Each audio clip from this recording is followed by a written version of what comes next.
Yeah, it is a good morning in Kampala. For the last 2 days, it has been definitely very cold in Kampala. For example, I begin to say we're also experiencing our own form of winter. But it's a very beautiful morning. Of course, for those who have not gotten back to their places of work, jam of late has also become a problem because, some of the access roads, especially near where we are here, have been blocked, so you may have some you may experience some inconveniences, but that is Kampala for you because things keep changing.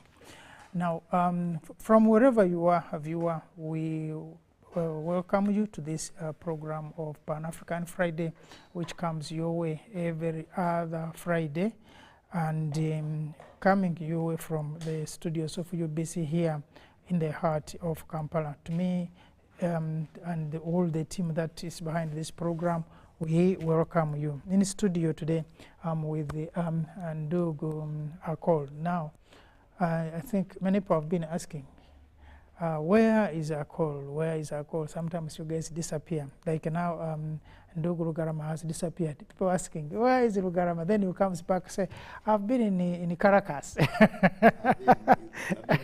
in Venezuela. And I hope now that we are having demonstrations in Venezuela, maybe he has not gone there. Because also I pray for Garama is going to Venezuela himself. yeah, so but Karibu, yeah, Yes, it has been a good long time, and we are happy. I'm sure the viewers out there are also happy having you back. Now today we are looking at the emerging, I think it's not emerging, but these coalition governments have been with us for quite some time. The unfortunate thing that comes is that we normally get these coalition governments when we are in a crisis. And so we are going to look at what happens with the coalition governments. Are they a way to go? Are they an answer to some of the problems that we have, especially in Africa? Apparently, these governments are not only being experienced in Africa, we are also having these governments outside of Africa. I think about, as we speak, about 45 or 50 countries in the world are having coalition governments.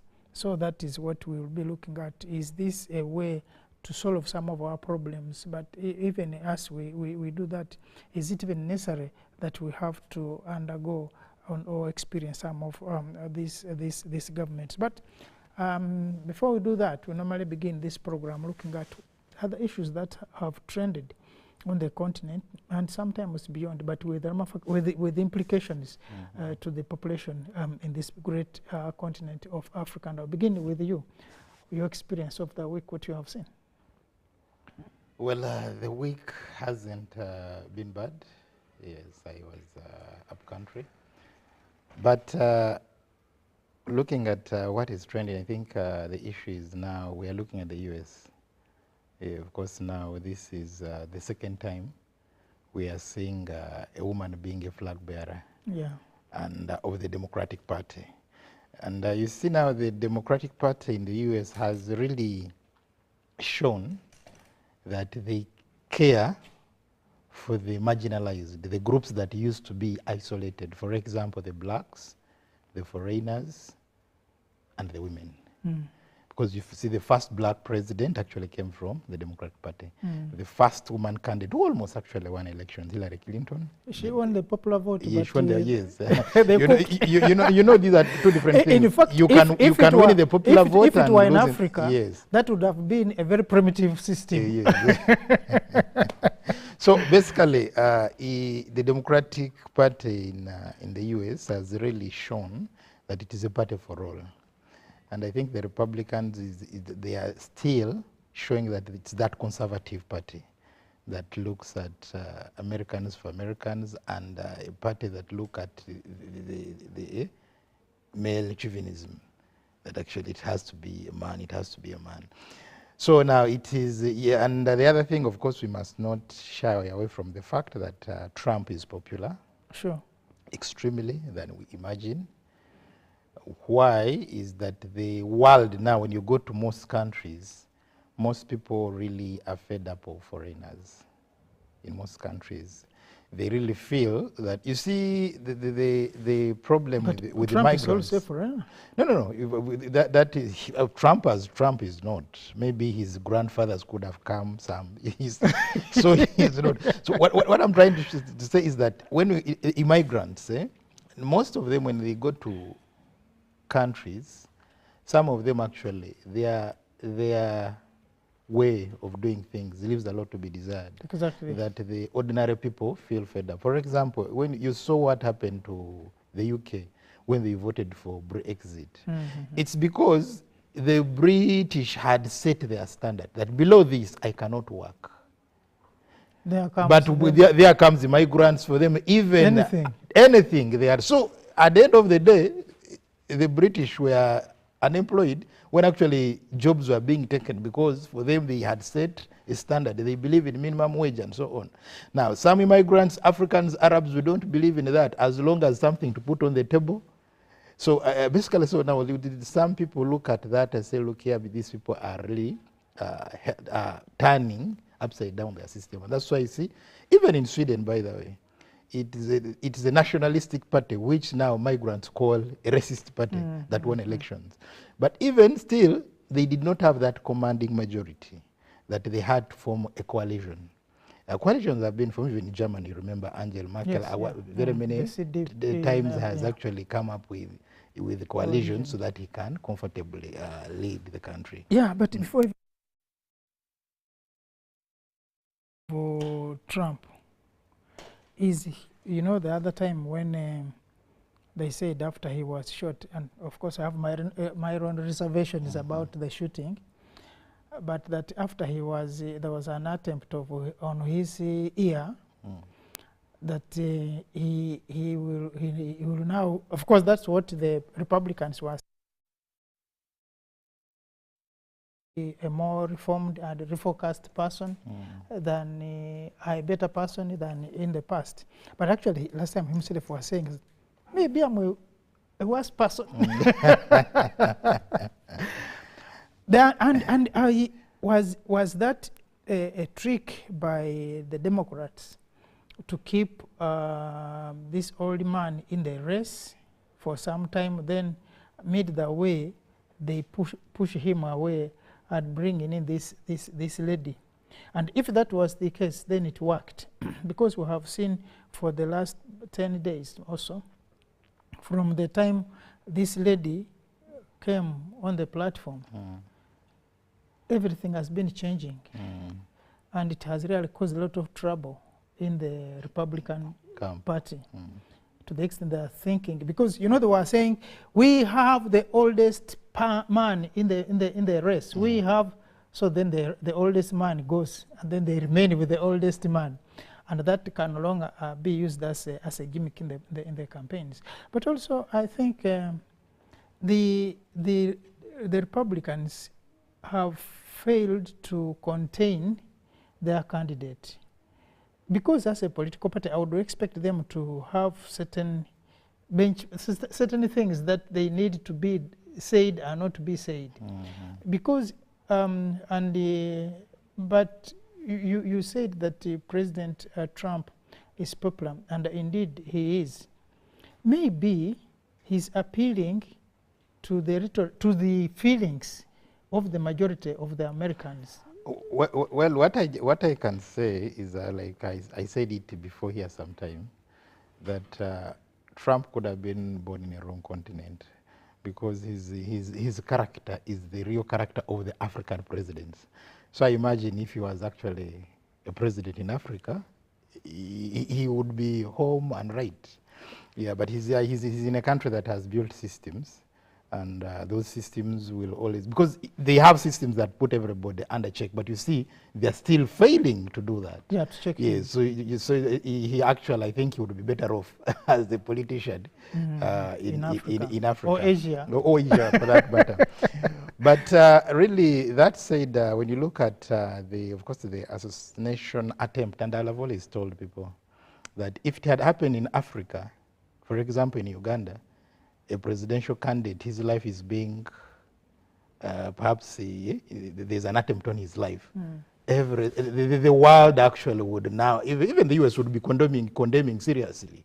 You get it? But because it is the big brother in the equation, no one will want to look at it from that side of. They will say it was maybe an assassination attempt. It was an isolated case, something like that. And yes, his popularity is based on the fact that he is appealing to a section of society.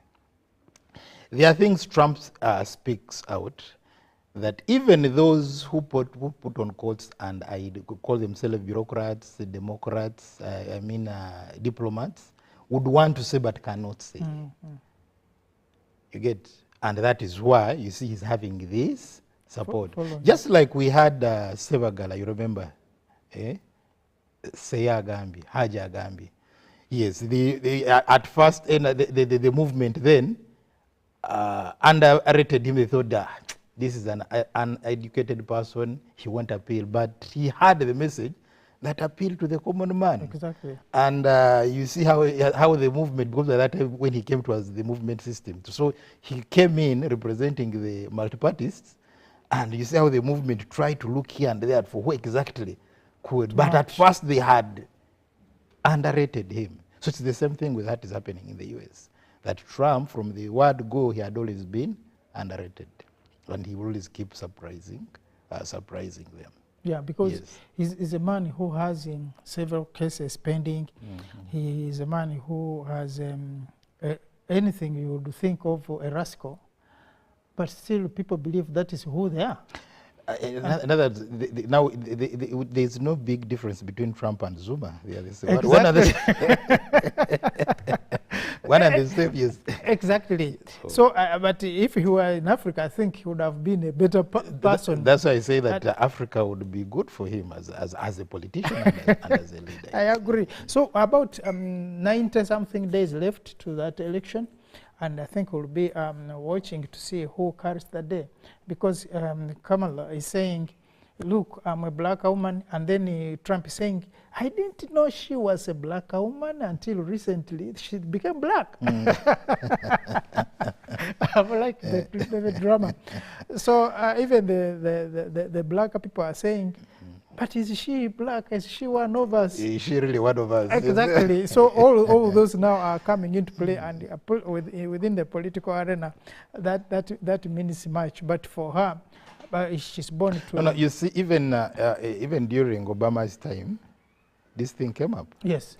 Because the black Americans were like, but Obama is not one of us. He's the son of an immigrant. Yes. Not a son of the descendants of the slaves. Yes. Yes. Exactly. It's also this came up. And actually, people are saying, no, Obama, since the mother was an Indonesian. An American, not an Indonesian. Yes. Yeah, it was an American with roots from Ireland. They're like, no, this is more of a Mzungu in a black skin. Yeah, it's not one of us, because the father is an immigrant, a black immigrant, not a descendant of the slaves. Exactly. So I can see also it's playing out. Yeah, it's coming out here. They say, but this one is an Indian who with an Indian mother and a Jamaican father, but she was a privileged child.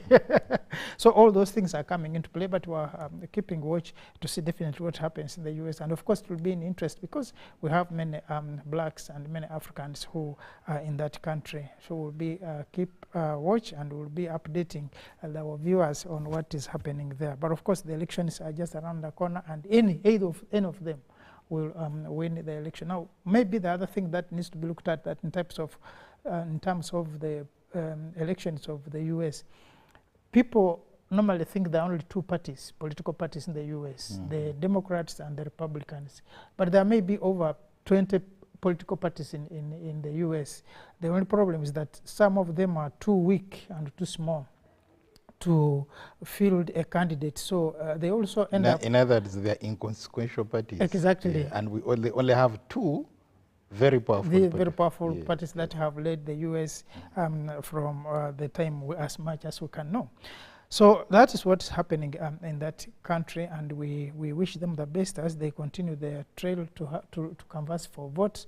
I'm told one of the countries is saying that since Kamala was not elected by the Democrats, by the National Delegates Conference. Yes, she's an illegal, and how can she? There are many things happening there. But anyway, we get back to the topic here. Of course, along the week, you also witnessed the assassination of the leader of Hamas, and also some other assassinations that the purportedly carried out by the Israelis, but the Israeli government has not taken responsibility for that, and of course maybe they wouldn't. One time on this show again, we were talking to the ambassador of Israel who is based in Nairobi, and we were asking, the question I put to him was, so what will happen eventually? Do you need a discussion with Hamas to sit down and you discuss so that there will be you have a permanent solution to the problems in the Gaza, or what would you want the people of Gaza to do? Because we had also talked to the Hamas, and in fact the time we were supposed to have the Hamas leader on this show, I think there was a problem. Their camp was hit, so couldn't connect, but we had wanted to do that. But the ambassador, and I think one of these days we'll have to replay that, said, we shall have no one to talk to. I'm like, why? Say Hamas will not be there. So I think it's a deliberate policy that Hamas has to be finished. And the way things are moving is going to be dangerous. Now, in a situation of war, there will be no winner, because Hamas is counting bodies and Israel is also counting bodies. Actually, they are both counting losses. Yes. Now, you are dragging in the other countries in the region. Like Iran. Now, Iran is also coming on board. I'm sure Iran, they are saying they are going to also, if possible, to revenge. And when you are revenging, it means more bodies are going to be counted. So it's a very delicate situation in this part of the world, but we hope and we pray that the leadership in these countries can sit down and have a permanent solution to this problem. I think the problem in the Middle East can best be solved if a two-state arrangement, like has been proposed by many people, can be adopted between Israel and Palestine. Because actually that is the genesis of the crisis. But I don't know. If they can adopt, because this is something really since the days of Yasser Arafat. Yeah, sure. This is something that has to be adopted, the two-state system. Actually Sweden is among the countries that have really proposed that really they are ready to recognize Palestine as now an independent state. And this is what they've been calling for, because I think Israel is hell-bent on not having Palestine recognized as a sovereign and independent state. And that would bring in a chapter of coexistence, that the Arabs and the Jews can coexist. That is my view. That until that is looked at and accepted, I think it's when we shall have peace in that place. Yeah, but I know many countries, including Uganda. Uganda's policy is that they support, the government of Uganda definitely supports a two-state a two-state system. That this will provide maybe a kind of relief yes, to the tensions. But when you talk to, the last time when we were talking to the ambassador of Israel again about the two-state solution, he said the problem is not Israel. The problem is still with the Hamas. Because that while they were trying to work that out well with the former administration which was there, that Hamas thought that the leadership that was there was weak. So they overran that administration, you remember? And most of the leaders of that time were killed, and they took over. So according to them, the current system has been radicalized, and they cannot have an amicable discussion to come up with that. While they do that, the attacks have not stopped. because Israel claims that it is always Hamas which is attacking Israel. No, So you know, I think, like you are saying, that two-state solution would be the best. But again, the leadership in both administrations is also key, because then we need to have people both in Israel and on the Palestinian side who are really sober and committed to this solution. No, I think the biggest crisis here is to convince US and Britain to accept the arrangement, because ideally it's like Britain and US have never also supported the two-state, and normally we assume that the position of US and the position of Britain is indirectly the position of Israel. So if the countries can, the powers that be, other global powers, can actually convince the two class monitors of the world to support such an arrangement, I believe it would work. Yes, because what is happening there is that since these people have been fighting for a very long time, they live in an environment of suspicion. No one seems to trust the other. Yes. But when there are other bigger players coming on board, say, look here, enough is enough, well, let's give this a chance, let's give this an opportunity, I believe that can work out. Yeah, we've spent some good time on this, because we know it is something which is very tricky, but also concerns all of us, because if nothing is done, we expect that a war, an outright war, can break out in any of those countries, and it will be very expensive to stop. For the world as well. Exactly, yeah. So that is why sometimes we take time on this. But back to the topic of the coalition governments, because we have seen, especially in Africa, but not only in Africa, as we speak now, we are having a coalition government in India, because the party of Prime Minister Modi failed to attain the majority. The majority to look for allies to be able to form the current government. The good thing that they had some age, they had some big number, but they didn't qualify to have the total numbers to form that government. So they had to look for alliances. On Africa, for the first time, we are seeing South Africa also hitting turbulence. Because we would have expected all parties, like, of course, ANC is not a very old party, but we would have expected ANC to have an outright win in South Africa. And that could not happen. We saw the ZANU PF, I think in 2008, also do the same. And in Kenya, it was a bit different. I think it was not only because of the political party, but had other issues in the 2008, I think, are also at the same time, that they had issues until they had to form the government of national unity. For them, it was not a coalition. We're now looking at countries like Sudan. It was, because they called it the Grand Coalition. Exactly. We're also looking at countries like Sudan. After this, what they're going through, they will have to form a government of a coalition government, a government of national unity. And we're also looking at South Sudan. They're having also a coalition, more or less. So, and many, we talk of Ethiopia, talk of Somalia, talk of the Sahel now. So, is this a solution to our problems in Africa? Yeah, I think the difference between Africa, our politics here, and the politics in the West, is that our politics here is that when one gets in, you're going for everything. In other words, it is a do or die. Okay? It is, the politics here is about transforming yourself, your people, and your generation from poverty. So that's why communities support their own.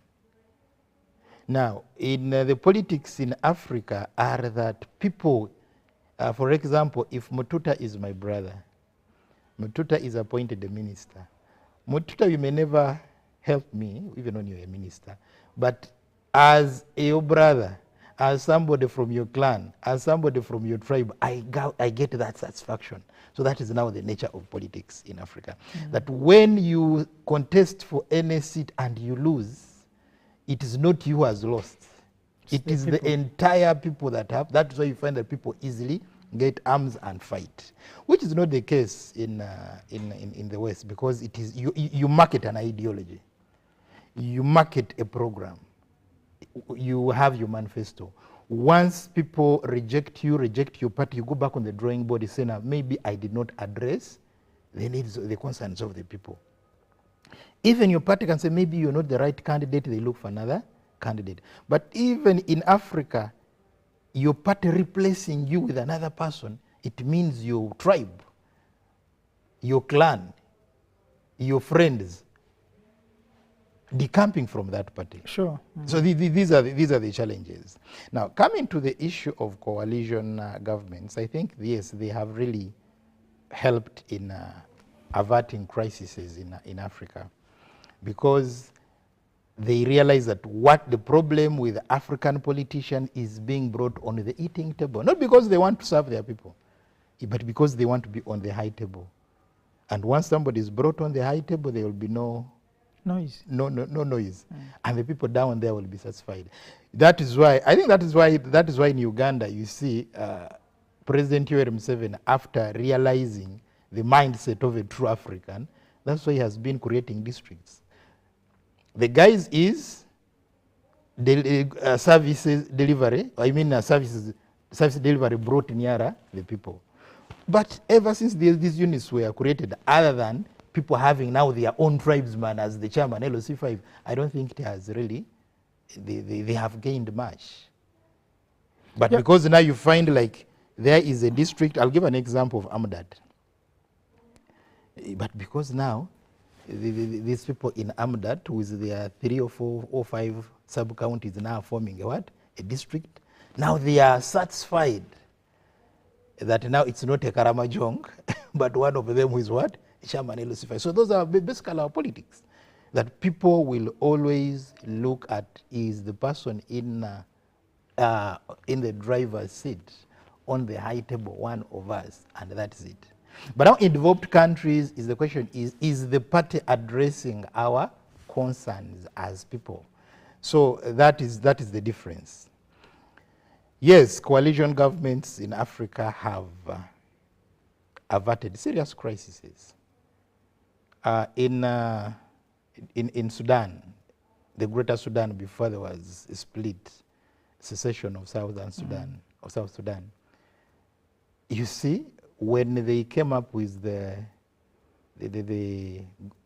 CPA, Comprehensive Peace Agreement in Naivasha, that brought in power sharing, and the late Dr. John Garang Mabior became the vice president and still president of South Sudan, you see there was some kind of peace. The Dinkas and the Southerners felt at home, that now that's when they felt that they are part of the administration. They are part of the administration. And indeed the guns went silent. There was peace in that. So normally these, and also in South Sudan, they also brought on other players, like the likes of Dr. Riek Machar and other many groups were also brought. The minority also they also came on board. Now, these people that came on board, they did not necessarily bring the best, no, but they only wanted to say that these people, this ethnic group must be represented. You know, there's one president who keeps saying that forming a cabinet is not easy because there are so many interests you have to balance. You have to balance the witch doctors, you have to balance the night dancers, you have to balance the religious leaders, you have to balance, so that everybody feels they are part of the what? They are part of it. So once you leave out one group, regardless of the fact that they are receiving the services they should have received, they are not going to be contented. Because so, as long as the services are not delivered by one of them. One of them, exactly. As long as it's not one of them delivering the services. So that's why you see that coalition governments actually serve for Africa, especially where there is a crisis. But however, this coalition government also have one disadvantages. One big disadvantage, that they do not create ground for political parties to grow. Because ideally in democracy, political parties must grow and compete. Coalition government does not actually nurture democracy, because it is all about tokenism. It is all about compromise. That so and so is a crying child, na yetu mweyo eto kasirike. That is the actual. That is what coalition governments have. That so and so the other group has overcried. We should also get something for them. So and democracy is not built on the tokenism. It's about building capacity to compete. Yes. And once you lose, you prepare for the next election. I heard Sifuna, Honorable Sifuna, the Secretary General of ODM. Of ODM. Yes, yes, yes. Talking the same. Because I think it was agreed somehow, because now it comes out that it was never agreed anyway. And when in Bugisu they say, when you slaughter a goat at night, it only has one kidney. And you don't ask where the other kidney is, because you have slaughtered that night anyway. Now, the goat that was slaughtered at night has a missing kidney. Now, it seems that there was a proposal and an arrangement between the principals, President Ruto and the Azimio coalition leader, Honorable Raila, to the effect that, look, we can have a unit government. A resemblance. Yes, of a coalition government. Of course, all of them are different. There is the unit government. There is the coalition government. There is the transition government. Now, all these have different characters, but we are not going academic there. We are looking at the reality now. Now, this national government, okay, there's also the national government, that the president wanted to form, President Ruto, would then involve a number of key members from the opposition. And that we saw that happening also in South Africa, where ANC brought in the DA as a coalition. And of course, one time we'll also come back to that. In these coalitions, when you bring in a stronger party, you also take a risk of being swallowed within your own party, because then there are certain decisions then that the other party would want to influence. But the good thing with Africa that most of these political parties don't have very differing values. It is just it's all about winning. It's all about winning, going to the high table and eating. And eating. So that as long as you are eating, then you can forget the other smaller differences. Now, President Ruto, I think, agrees with the Azimio as a major party. But again, the problem there comes in, and I can hear the voices from UDA. And when you are talking about UDA, you are talking about a strong person in the UDA, like the vice president, who, according to him, claims is the leader of the UDA. But they brought in President Ruto for purposes of winning an election. And they are saying they never ever had an agreement that will have an handshake at all. And that was definitely brought in during the campaigns. People are saying we shall never have a handshake. And just a very short time, the handshake is coming in. And people in the UD are saying no. No, politics is an interesting game. Where it becomes very interesting is that even Ruto, when he was vice president to Uhuru, he was opposed to a handshake. Yes. Extremely opposed to it. That when there was a handshake between Uhuru and Kenyatta, Uhuru and Raila, that is when they parted ways. Because Ruto then will be a victim. Yeah, because Ruto would be a victim. But Kenyatta realized that for him to finish his second term peacefully, he needs to align with he needs to I saw a post that in Kenya there are 4 pillars of government. They are 4 arms, yes. So he realized that you need this person because somebody really who commands about half of the country. Yes. There's no way you can keep him out. Now, Ruto is the president. He also realizes what Uhuru realizes. Now, Gachagua, because he feels the victim as the vice president, because I'm sure if Gachagua was the president, equally Will do the same.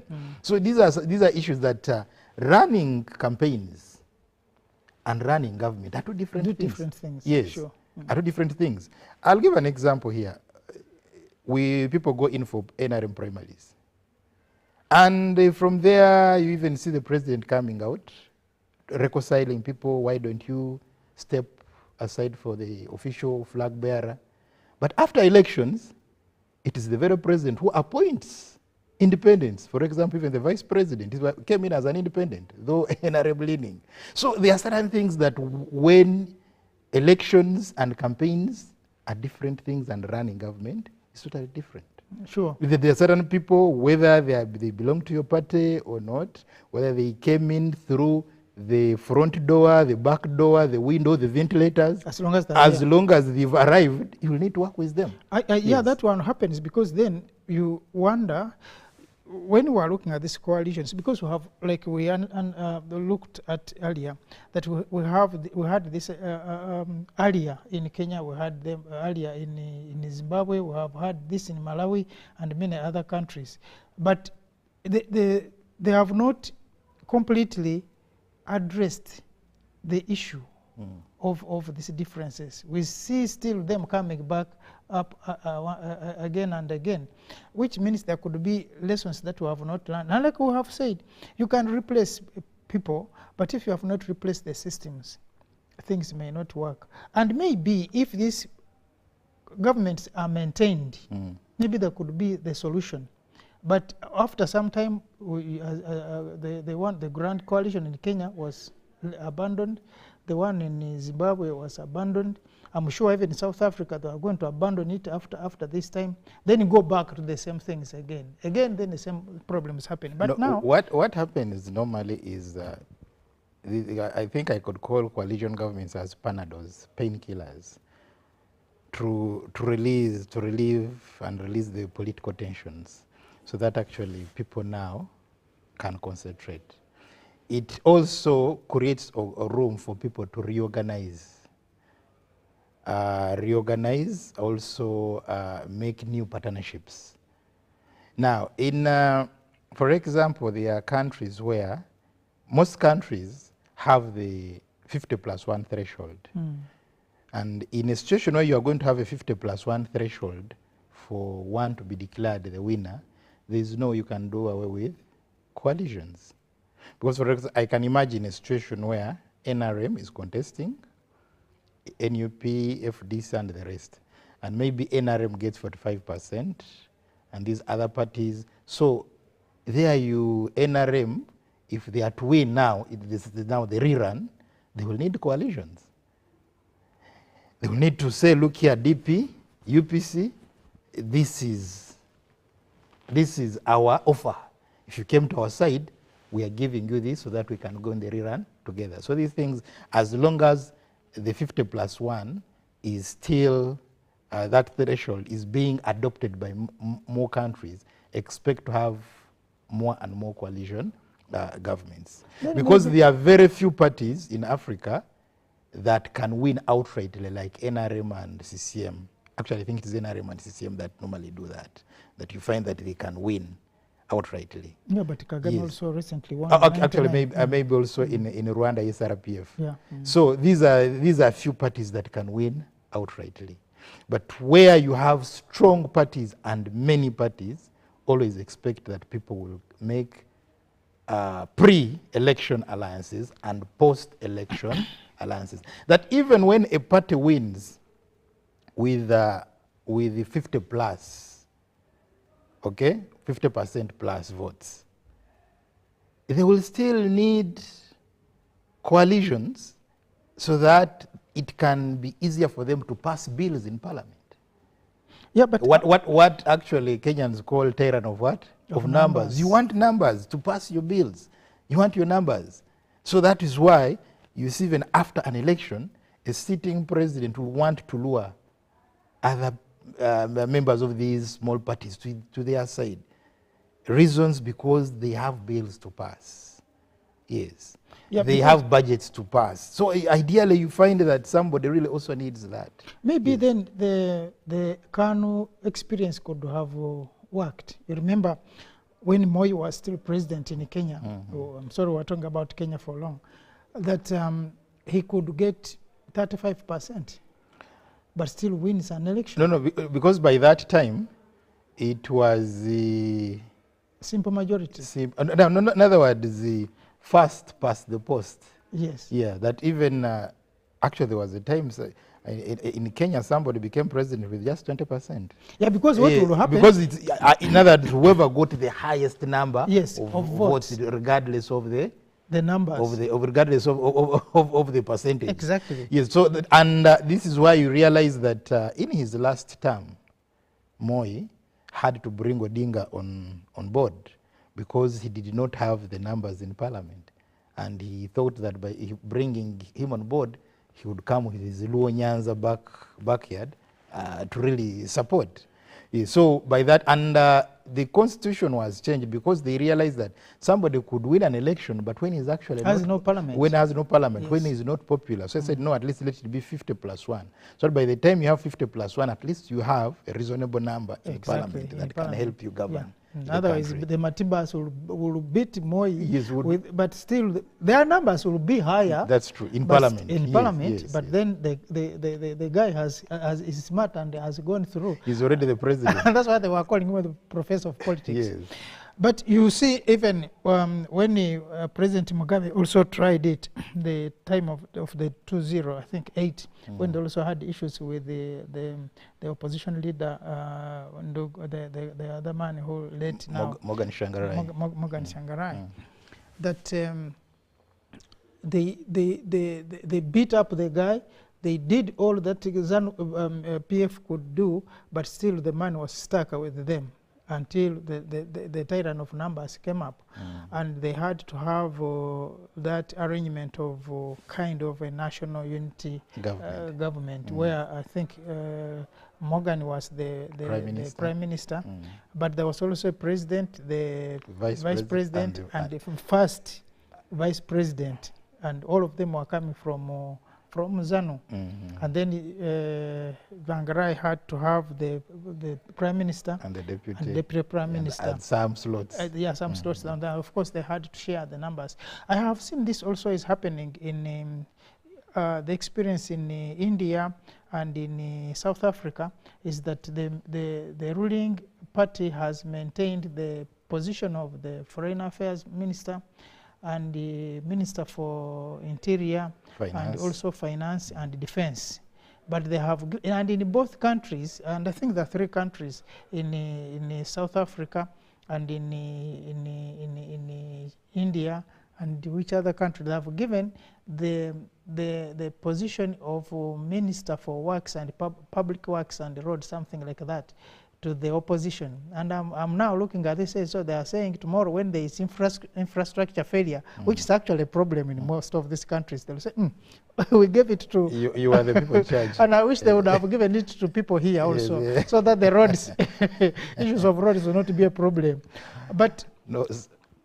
These alliances sometimes also come with their own benefits, but also come with the challenges, because then the people who are involved, if it were not just the issue of eating, then you have a blend now. But when you listened to what Sifuna was saying, was categorically saying this is a ploy to destroy opposition, because if you are going to have opposition on the eating table, like you are saying, then you are going to muzzle them up. Like one time the president said he's going to tarmac their mouths. Once you have tarmacked their mouths, then the opposition will not be opposition. And basically maybe that's why for Kenya, this lady, the Azimio vice president, running mate, was saying, no, for us we are parting ways. And now, the same experience in South Africa, some people are saying the Democratic Alliance is basically, it reminds South Africans of apartheid. That most of the people who are in this alliance, in this political party, are those who supported the families and the relatives of the people who promoted apartheid. And why are you bringing them on board? But do you see South Africa having any issues after this, or do you think this alliance is going to help South Africa push forward? No, I think whoever is pushing that kind of argument, they are really people who do not appreciate the history of South Africa. Because when Nelson Mandela came from prison and eventually won elections to become the first black president, he came up with a rainbow government. That de Klerk, the person he had competed with, was the first deputy president, vice president, and Thabo Mbeki was the second deputy president. And he retained a number of ministers who were serving in the apartheid regime. Why? Because the country needed healing. The country needed to come together. Sure. At one time, that when he left the country to go out, he left the country on an official visit, he made Chief Buthelezi the acting president. Because, you know, during the fight for apartheid, the Zulu have this exaggerated sense of entitlement. They feel they are more South African than any other person. So you also have to bring that on board. And that's why you see that even these elections, when Zuma bolted out of ANC to form his party, his entire Zulu backyard, that the KwaZulu-Natal went with him.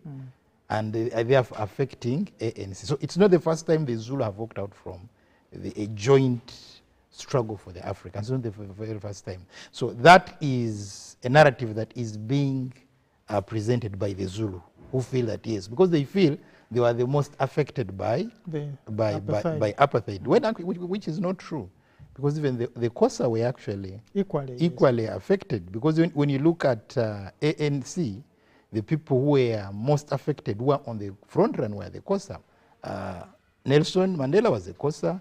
Mbeki was a Xhosa. Desmond Tutu, Archbishop, was a Xhosa. So people were very vocal and were affected, were Xhosa. The Zulu were busy making deals with the apartheid. Exactly. Yes. But now they want to show that actually they were the most affected. So because they have entitlement. In that sense of entitlement, they feel without them, nothing. Yeah, but I think also that you need a healing as a nation. Talking of healing, of course, you have also seen, and I've liked this pair. Of course, I have my own reservations in Senegal, where you have the president and now Sonko as the prime minister. I hope their egos one time don't come up to clash. But they have also adopted a lot of ministers who were in the former government to come and join this government, because you know these are two. One of them is a peasant, another one is an activist. So forming a government could have been problematic, but they have co-opted a lot of people, both in the government but also in the political side, to come and join that government. So at some point, countries, leaders need to provide that time for healing, that people can come together and work together for the common good. And I think that is what also President Ruto is trying to do, although he has a lot of issues, but that will also be a perfect area that even if, of course, when you talk of opposition, if you swallowed it today as Mio, tomorrow there will be another opposition. Opposition will never die out. There will also be people who will be in the opposition. But the most important thing, and which I agree with the Raila, for once, he was saying, we are not doing this for ourselves. For ourselves. Oh, no, we are not doing this for Ruto, but we don't want to see the country burn. Because if we don't do that, then the country is going to definitely burn, and we are not going to move. So I think it is very important. This, like you are saying, these coalitions can provide at least some fallback position for countries when we are in crisis, and we have seen this happen. No, when countries are in a crisis, coalitions really have always helped. have always helped. For example, you're giving an example of Senegal. Yes, that is the right thing to do, because you remind me. I was watching a clip and reading some literature from Mwalimu Julius Nyerere, and said that at one time when he was the chief minister before independence, when he was the chief minister and there was the governor of Tanganyika, and the governor, as chief minister, the governor requested him to originate a cabinet memo. But this was Nyerere from a secondary school teacher to now a chief minister with no experience. And he was like, what is this you're telling me? Do you get it? So in other words, because as a teacher, he knew that learning is a continuous process. That every other time you keep on learning. And he was ready to learn on the job for the betterment of his country. So these two people, the two gentlemen in Senegal, who are now in charge of Senegal, they have totally been outside government. Exactly. And it is only proper that what they did was the right thing. Rather than feeling you're going to come with your street activists and you end up messing the whole country. You know, what happens in Madagascar, you vote a DJ and he thinks he's going to have a government of DJs, and within a few months, the government has disappeared. The government has collapsed. Thank you so much. I think we have to stop here because our time is running low, and we will continue next week looking at some of the definitely this administration of politics on this continent of Africa. Of course, if that is not done, then that's why sometimes we have to compare ourselves to America, we compare ourselves to Russia, we compare ourselves to China and the rest. But the most important things, we need to have where to start as the people of Africa. And your parting shot. Well, I say that Africa is our continent. We are proud to be Africans, and I believe that we should never be slaves to the law. Where necessity, we can always bend the law to create an environment that can actually usher in peace for us. We don't even have to bend the law, we can change the law. Actually, yes. Of course, because at times changing is a process. You need to the government, I mean the parliament, to amend the constitution. By the time certain things are done, even when the law, that's bending the law. That definitely. We have to look at things that can work for us, because not everything. The democracy, as copied from Greece, may not be a solution. At times may not really serve our interests. Yes, but then we not look at that and we pick what is necessary for us here. Thank you so much for your time being here. And we thank you, the production team that has been behind this program. We are stopping here, and I'm sure the next thing we'll be listening to what's coming from Parliament of Uganda. Until next week is when we shall be meeting again. I wish you the best of the weekend, and thank you for being with us.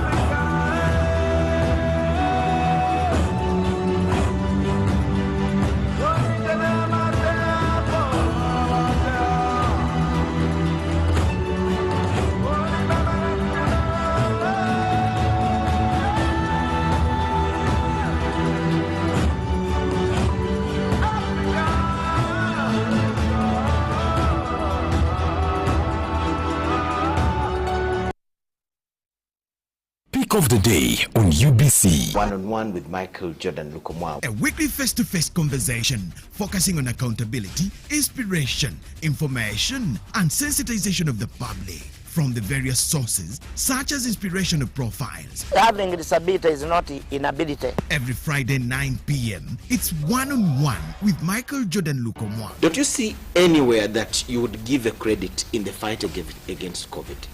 My role as the owner of the country is not to, be preoccupied by giving credit to my servant. We have said that if we are to talk to General Museveni, there must be certain conditions in place. Is it true that you paid 5 million shillings to MPs that voted for? Was brought to you by. I'll call you every day, yeah, yo, baby, don't go low. You can now Now get all the chibuzi out with MTN voice bundles. Call all networks. Kubei Dondoro. Buy a 25-minute voice bundle for only 1,000 or buy any daily voice bundle of your choice. Dial *100 *21 hash and select daily or use the My MTN app. When we talk together, we are unstoppable.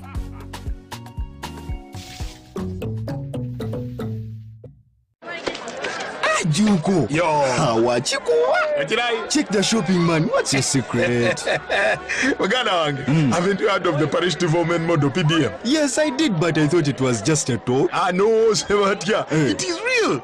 I and a few friends together formed a circle, accessed money from the PDM, invested in a portrait project, and now things are moving.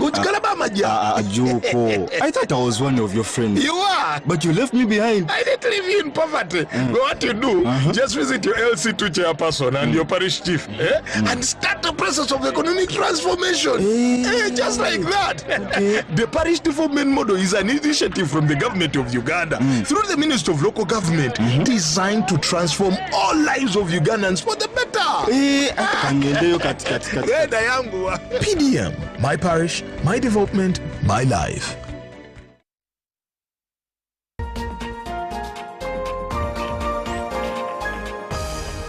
Coming soon on UBC. Welcome to Inside Broadcasting, sharing with you the process behind what you see on the screens. My name is Lorraine Masika Kazimoto. Step behind the scenes and witness the magic that brings your daily broadcasts to life. That's why I come out openly to actually tell you that I'm an investigative journalist, that even when you see me here, I'm actually investigating you guys. So you should be aware about that. Experience the hustle, the heart, and the human stories of our on and off-air staff. I see my phone ringing and I'm like, ooh, which number is this? I hear the president on the other line. The president of the Republic of Uganda. Of Uganda, yes. Be inspired, amazed, and part of the journey that powers Uganda's most captivating TV and radio moments. Because good broadcast comes down to an individual. They should be artistic. This is Inside Broadcasting. Inside Broadcasting. Inside Broadcasting with Mark Wadula.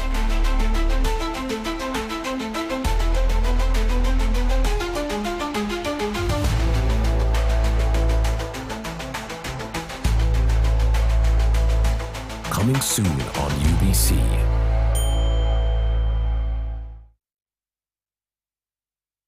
Nyati Motion Pictures brings you the tragic story of the mighty empire of Bunyoro Kitara.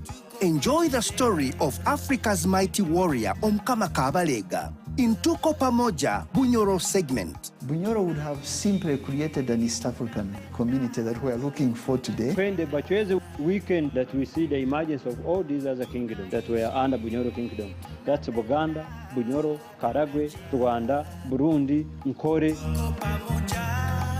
We are similar people. And genetically we are even the same people. Use that word pamoja. Kagadi at URDT Institute on Friday 2nd August. Hoima Resort Hotel on Saturday 3rd August. Masindi at Vija Hotel on Sunday 4th August 2024. To get a ticket, call 0778 787 660. Tuko pamoja?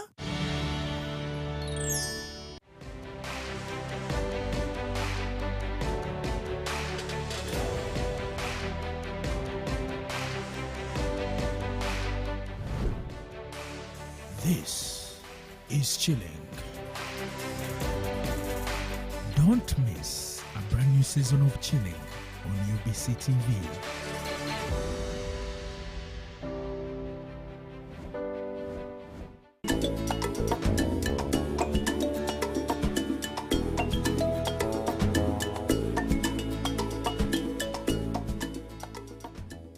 Dealing with bloating and stomach discomfort can be a challenging and uncomfortable experience. Whether it's post-meal discomfort or that pesky bloated feeling, finding relief is a common goal for many individuals. Get ready to kick bloating to the curb with a set of exercises designed to bring relief to your stomach. No fancy equipment needed, just your dedication and a desire for that amazing post-exercise bliss. Your journey to a happier tummy starts now. Let's get moving. Number 1. Walking. A post-meal walk. not only encourages gentle movement in your abdomen, but also helps activate your digestive muscles. The rhythmic motion of walking aids in the natural contractions of the digestive tract, facilitating smoother digestion and reducing the chances of bloating. Number 2, deep breathing. Deep breathing engages your diaphragm, promoting relaxation and reducing the stress response. Stress can contribute to bloating, so practicing deep breathing helps create a calming effect, supporting optimal digestion and potentially alleviating bloating. Number 3, cycling. Whether cycling outdoors or on a stationary bike, the continuous pedaling engages core muscles. This engagement helps stimulate blood circulation in the abdominal area, promoting digestive efficiency and reducing bloating. Number 4, abdominal massage.